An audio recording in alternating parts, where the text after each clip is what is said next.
নমস্কার, আমি মুক্তা। রাজস্থানের নতুন আরও একটা ভিডিও নিয়ে আমি আপনাদের সামনে হাজির হয়েছি। আশা করছি সবাই খুব ভালো আছেন, সুস্থ আছেন, আর আমরাও খুব ভালো আছি। যে ভিডিওটা আমি আপলোড করছি এটা গত 2 মাস পুরনো। নবরাত্রি এখানে কেমনভাবে উদযাপিত হয় সেটা দেখার জন্যই আমরা সন্ধ্যাবেলা বেরিয়ে পড়েছিলাম। তো আমাদের বাড়ির পাশেই রয়েছে বিবেক পার্ক, এখানে তো আমরা হাঁটতে আসি। তো তখনই দেখেছিলাম এখানে ভীষণ বড় আকারে প্যান্ডেল বাঁধা হচ্ছে। তো সেটাই দেখতে আসলাম যে এখানে নবরাত্রির প্রথম দিন কেমন হয়, কেননা 2 দিন পরে আমরা বাড়িতে চলে যাব। তো পুরো নবরাত্রি অনুষ্ঠানটা তো আর দেখা হবে না, তো প্রথম দিনটা কেমন হয় সেটাই একটু দেখতে এসেছি। এই দেখো কত বড় প্যান্ডেল করেছে এখানটায়, আর চারিদিকে আলোয় আলোয় একদম পুরো ভরে উঠেছে। পার্কটা খুব বেশি বড় না হলেও মোটামুটি আকারে ওই মাঝারি, আর প্রত্যেকটা জায়গা না আলাদা আলাদা করে এখানে সিস্টেম করা আছে। আর যেই জায়গাটায় এই নবরাত্রি অনুষ্ঠানটা হবে এই জায়গাটা মেইনলি হচ্ছে প্লেগ্রাউন্ড। তো দেখো এত সুন্দর কালারফুল লাগছিল জায়গাটা, এসে অমনি ভাইবটাই একটা অন্যরকম ছিল। তো আমরা না এর আগে 3-4টে জায়গায় যাওয়ার চেষ্টা করেছি, তো সেখানে মানে শুরু হয়নি, ছোট ছোট ছিল দেখে মন ভরছিল না, তো তাই এখানটায় চলে আসলাম। দুর্গাপুজো নিয়ে আমাদের মনে যেমন উত্তেজনা, এদের মনেও কিন্তু ঠিক সেরকমই নবরাত্রি নিয়ে উত্তেজনা। আমাদের তো দুর্গাপুজো 4-5 দিনেই শেষ হয়ে যায়, তবে এদের নবরাত্রি কিন্তু 10 দিন ধরে চলে। এরা সকালে উপোস করে, বিকেল বেলায় পুজো দেয়, তারপরে কিন্তু রাত্রে তারা খাবার খায়।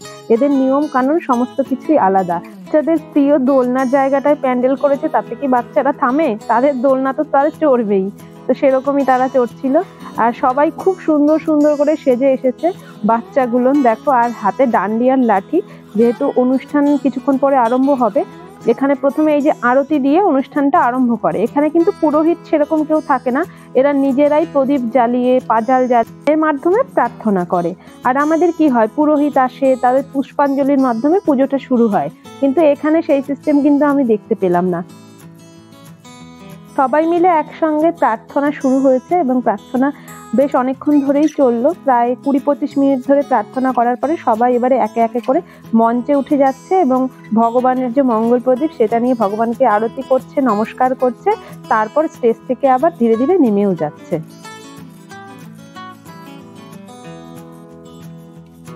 যখন এখানটায় এসেছি খুব বেশি লোক চারিপাশে ছিল না।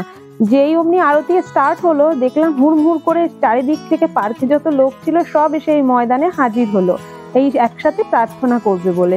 এদের মধ্যে মিলটা দেখে আমার বেশ ভালো লাগলো। এই পরীর মতো মেয়েটা না খুব সুন্দর দেখতে লাগছিল একে, আর এ খুব শান্ত একটা জায়গায় দাঁড়িয়েছিল। যারা স্টেজে উঠতে পারেনি তাদের জন্য এখানে এই মঙ্গল প্রদীপ নিয়ে আসা হয়েছে, এটারই সবাই তাপ নিচ্ছে আর নমস্কার করছে। আমরাও তার সাথে কিছুক্ষণ করে নিলাম। স্টেজের কাছটায় অনেকটা ভিড় ছিল, তো তাই পরে আমি এখানটায় আসলাম। আর এই দেবতার আরাধনা করেই কিন্তু এরা এই নবরাত্রির সূচনা করে। তো আমাদের মা দুর্গার মতনই দেখতে, 10টা হাত ছিল, আর ইনি হচ্ছে গিয়ে বাঘের পিঠে চড়েছিল। আমাদের তো সিংহের পিঠে চড়ে থাকে মা দুর্গা, এটুকুই পার্থক্য। আর প্রদীপ পাঁচাল সবই জ্বালানো ছিল, ধূপকাঠি, আর এখানটায় একটা গোবরের যে ঘুঁটেগুলো হয় না সেটা জ্বালানো ছিল। চারদিকটা ঘুরছিলাম আর এত আলো দেখে আমার বারবার মনে হচ্ছিল আমাদের কলকাতাটা না জানি কত সুন্দর করে সেজে উঠেছে। আগের বছর তো যাওয়া হয়নি কলকাতাতে দুর্গাপুজোয়, তো এবছর যাচ্ছি, মনের মধ্যে উত্তেজনাটা সেই চরম পর্যায়ে রয়েছে।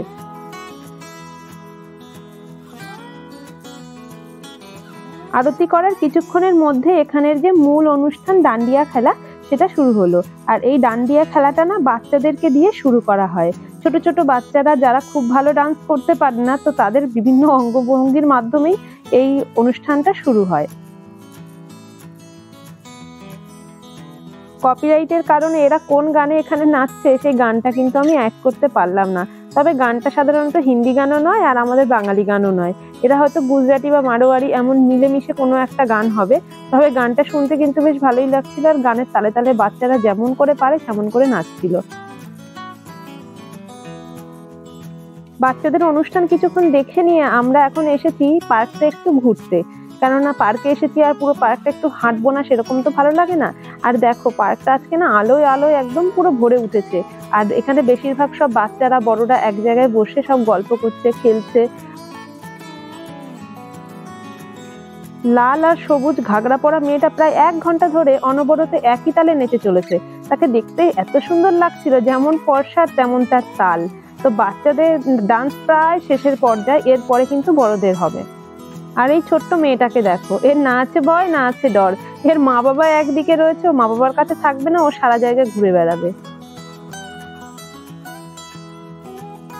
একদম ছোট বাচ্চাদের ডান্ডিয়া খেলা হয়ে গেছে, তাদের থেকে একটু যারা বড় তাদের এখন ডান্ডিয়া খেলা চলছে। এরপরে হবে এদের থেকে বড় যারা, তাদের ডান্ডিয়া খেলা।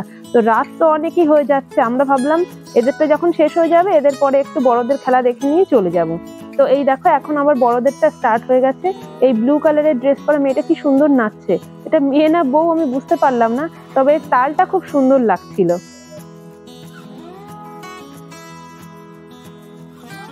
যত বাড়ছে এই পার্কের লোক সংখ্যাও তত বাড়ছে, তবে এদের অপেক্ষায় থাকলে তো আর আমাদের কাজ হবে না। আজকের দিনটা ভালো করে রেস্ট না নিলে কালকে আবার আমাদের ট্রেন। তো সেই জন্যই আমরা পার্ক থেকে চলে যাচ্ছি বাড়িতে, যে আমাদের তো খাওয়া দাওয়া করেই এসেছিলাম, এবার গিয়ে ঘুমিয়ে পড়বো। তাহলে চলো আজকের ভিডিওটা আমরা এখানেই শেষ করছি। দেখা হবে খুব শিগগিরই নতুন আরো একটা ভিডিও নিয়ে। ততক্ষণের জন্য সবাই খুব ভালো থাকবে, সুস্থ থাকবে। আর আমার ভিডিওটা ভালো লাগলে একটা লাইক, শেয়ার, কমেন্ট এবং সাবস্ক্রাইব করতে ভুলো না। তাহলে যখনই নতুন ভিডিও দেবো নোটিফিকেশন সবার আগে পৌঁছে যাবে।